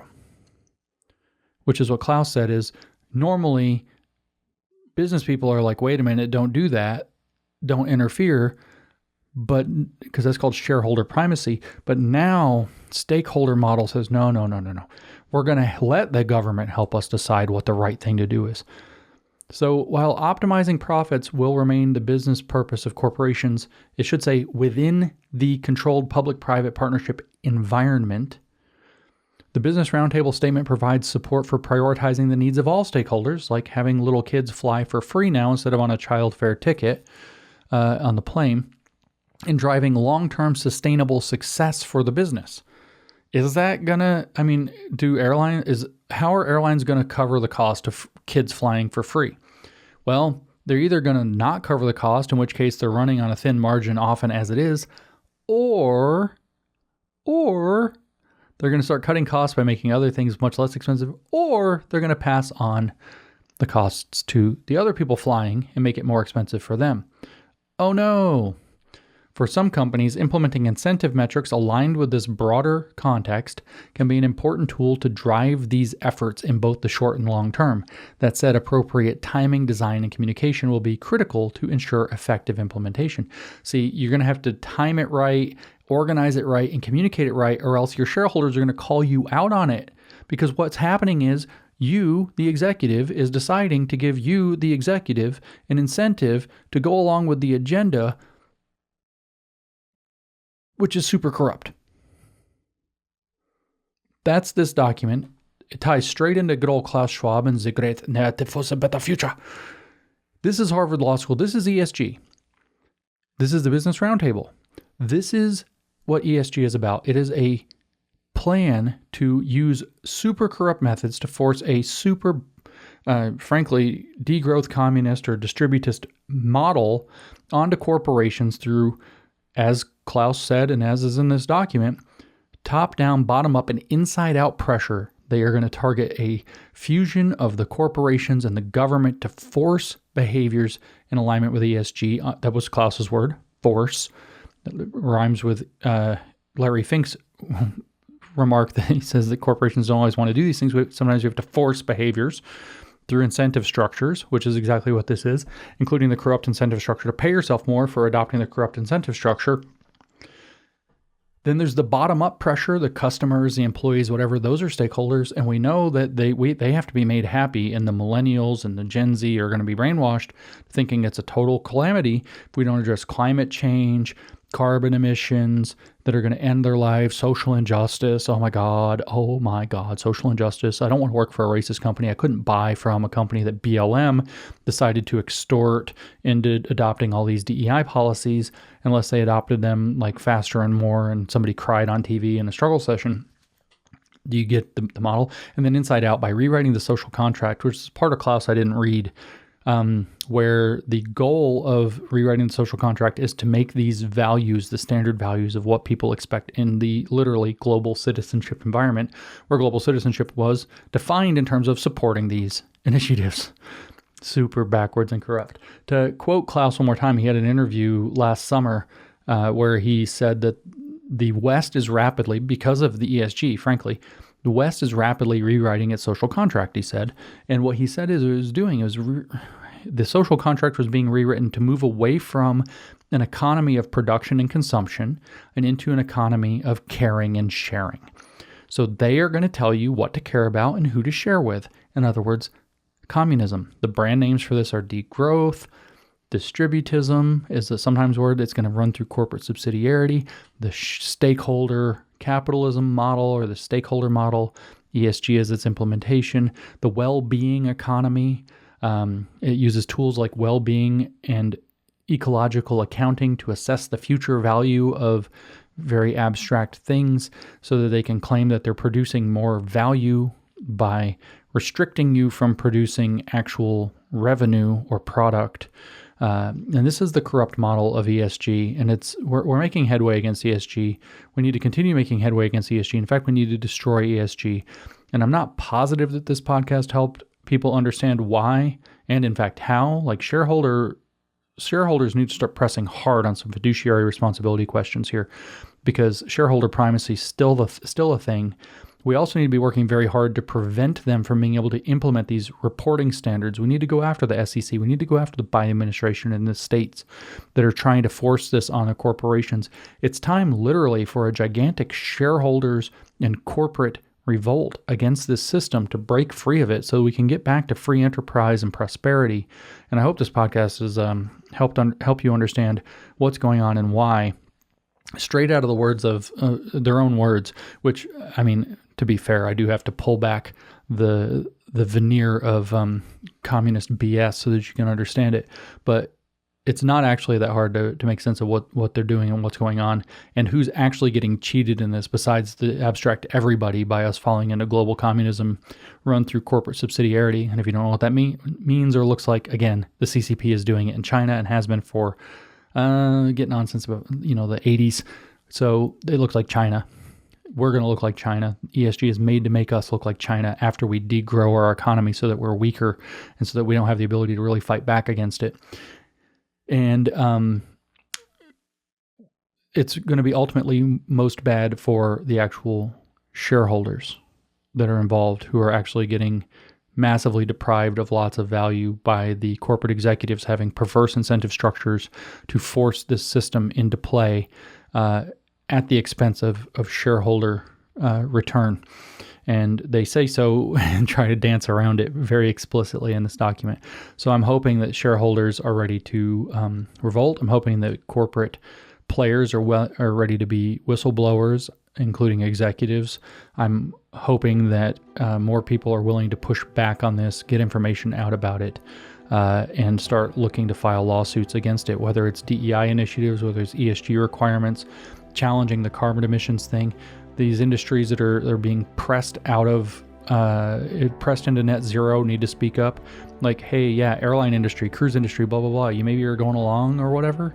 No, they're really trying to kill your industry. You're helping them you're helping them make your industry commit suicide.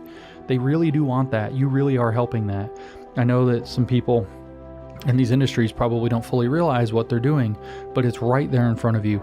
And it's time for people to start opening their mouths, speaking up, speaking back, and eventually, blowing whistles and filing lawsuits. I hope this helps, because this is why we have to take down ESG. And we have to stop, its corrupt incentive structures that are putting it into place.